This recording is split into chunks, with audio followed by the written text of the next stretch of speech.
All right, mateys, we're jumping into 6.4, which is exponential growth and decay. This is just an extension of 6.3 exponential equations. So if you want to pause and take notes on the vocab, feel free, but I'm going to jump right in to this video. Here we go. All right, so exponential growth is the same as y equals a times b to the x. However, we're replacing b with this 1 plus r. R is your rate of growth as a decimal. And then we're replacing the x with a t because it stands for time. So this is what you might want to jot down in your notes there. And this is called the exponential growth function. So like yesterday, the Roth IRA thing I was talking about with a 7% interest rate or rate of growth, you would say is 1.07. So R would be 0.07 if it were 7%. And then A is the initial amount of money that you put in, and T is the number of years that it's in the account. Y is the final amount. So we've talked about one example of this already. Here's a little study tip. Just remember that this is the same as y equals a times b to the x. We're just replacing the b with this growth rate and replacing the x with time. Okay, let's jump into an example of this, shall we? So here we got the inaugural attendance. That means the first time they had this festival, there were 150,000 people that showed up. And then the attendance increased by 8% each year. So which of the following is an exponential growth function that would represent this situation for t years? Okay, so hopefully you had 150,000 as your A. That's your initial rate. If it's 8%, then you're going to use 0.08 as your rate. So it's 1.08 would be inside the parentheses to the t power for years times 150,000, which is what we had at the beginning. Okay, so look at that. Make sure it makes sense. If you have any questions, especially on this 1.08 part, make sure to ask me in class. And then the second thing to figure out is how many people will attend the festival in the 5th year. Be careful. Remember that the first year was actually year 0. Okay, so when t equals 0, that was the first festival. So try and figure out how many would show up in the 5th year. T is not 5 for the 5th year. Just keep that in mind. All right, so hopefully you used 4 for t because t equals 0 is the first year. So t equals 4 would be the 5th year. I know, kind of messy. And then when you solve that, you end up getting 1.08 to the 4th power times 150,000. So it's about 204,000 people. There we go. That's how many would attend in the 5th year. Okay, normally we won't have to worry about the whole like off by 1 thing, but just keep in mind that that will happen sometimes. All right, let's jump into decay. So decay is the exact same thing, except instead of adding the rate of increase, we subtract the decay rate. So if it's decaying at 5%, we would subtract 0.05 from 1. That is the decay factor. Okay, so exact same thing, except it's going to be this value will be less than 1 instead of more than 1, because it's got to go down towards the x-axis instead of away from the x-axis as we get bigger. And that's our little study tip. Again, this is the same as y equals a times b to the x. We're just replacing the b with this rate and replacing x with t. So take some great notes on that. Let's jump into an example. Here we go. So determine whether A here is an example of exponential growth, decay, or neither. Okay, so for A, you should notice that each of these is being divided by 3 or multiplied by 1/3 of the last one. So anytime you're multiplying by a constant amount, that is exponential. And because these numbers are decreasing by the same factor every time, it is decay. It's going down. Okay, take a look at B. Is that exponential growth, decay, or neither? Okay, so for this one, notice that as x increases by 1 every time, the y value doubles, multiplies by 2 every time. Therefore, it is growth, exponential growth. Okay, so there we go. Let's jump into some more of those, but with equations instead. So for A here, is this exponential growth or decay?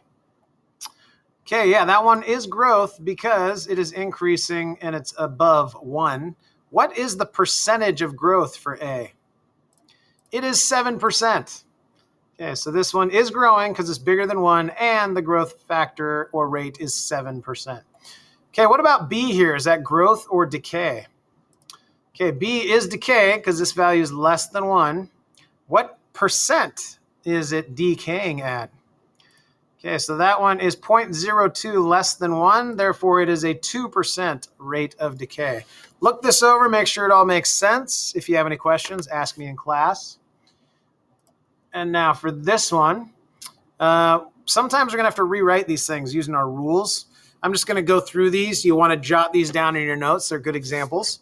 Also, we're going to use calculators on these. You're not expected to know these off the top of your head. So this first one, when you rewrite it, when we have like fractions or subtraction in our exponents, we're going to use our rules that we learned for how to deal with exponents. So if we have t over 4, that's the same as 1/4 t. So we can rewrite this as 100, that's our a value, 0.96 to the 1/4 power, and then raised to the power of t without any weird fractions next to the t. Now remember that 1/4 power means the 4th root. So then you would get a calculator and you'd find what is the 4th root of 0.96. The 4th root of 0.96 rounded off is 0.99. So you can rewrite this first equation like this. Okay, so look that over, add that to your notes. If you have any questions on any of that, make sure to ask me in class. Okay, second one is, and because it's less than 1, it's decay, which that will always happen if it's less than 1. This one, we can see right here, even before we change it, it's going to be growth because this factor is more than 1. And when we do exponent rules, it's still going to end up as more than 1. Okay, this one, remember that if we are dividing by a common base, that's the same as subtracting exponents. So this is kind of working backwards from that. So if we have 1.1 to the t minus 3 power, that's the same as 1.1 to the t divided by 1.1 to the third. And then 1.1 to the third, you would use a calculator on. And you'll find out 1.1 to the third is 0.75. No, I lied. 1 over 1.1 to the third. So because 1.1 to the third is on the bottom, it's the denominator. So 1 over 1.1 to the third is 0.75. And then that would be the simplified version of this right here. Although this one right here is not too messy to deal with. So notice the 1.1 is still bigger than 1. It is still exponential growth. Okay, look these over. If you have any questions, let me know in class. These are the most complicated things we'll be doing, is rewriting these equations. Then we're going to jump into our last little bit, which is compound interest. This is exactly what I was talking about yesterday with the Roth IRA. However, credit card companies and a lot of banks and other types of investments you'll do are not compounded yearly. So it's not like if your credit card company charges you 15% annually that they just wait till the end of the year and charge you 15%. Oh no, they charge you every month. That is compounded monthly. Okay, so it ends up being more than 15%, believe it or not. So the way that works is it's the same type of equation, except this R is your annual interest rate in decimal form. So it might be 15% per year. But then that's going to be divided by the number of times it's compounded per year. So if they're compounding it every month, they're calculating your interest every month, then it's going to be 15% per year divided by 12 will be the actual interest rate per month. And then instead of your t value just being years, it's going to be times 12. That n value will be 12 because it's every month. So I'll leave this up here. You can take some notes, and then this will make more sense when we do an example of it. But yeah, a lot of things are compounded monthly. So let's do an example where we have a 100% deposit into your savings account. It's going to earn 6% per year, but it's compounded every month. You're actually going to get interest paid into you every month. You don't have to wait the whole year. So the way that's going to work is A will be 100. So that's our principal. In this case, A, they use capital P to stand for principal amount. And then the 6% per year is divided up by 12 because they're going to compound it every month. So they're not giving you 6% every month. They're giving you 6% a year divided by 12.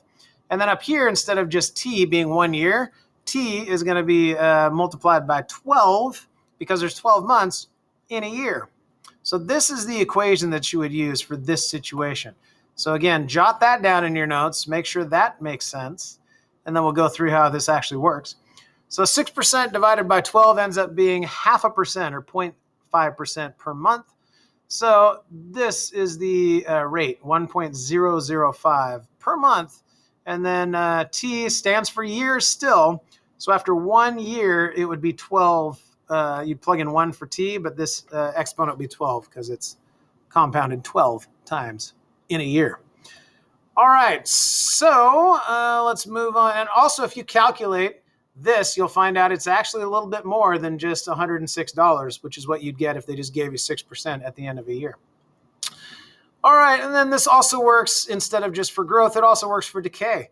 So if you have a car that's cost $21,500 and it loses 12% every year, let's first write an equation that represents that. Good luck.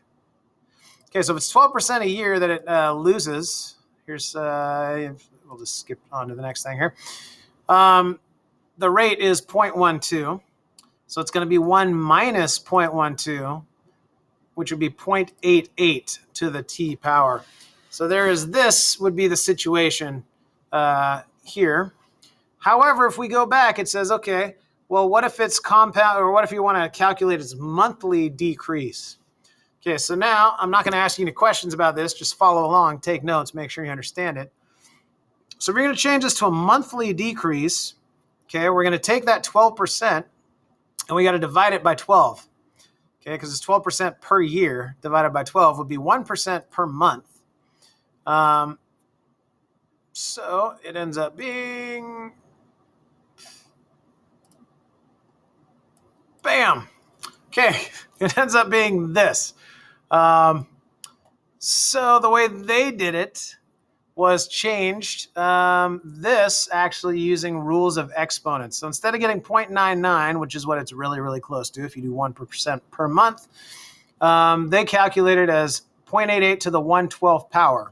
So you would get a calculator, you do the 12th root of 0.88, you'd find out it's about 0.99 or 0.989, and then you'd put 12 to the T, or to the 12T power because it's every month instead of every year.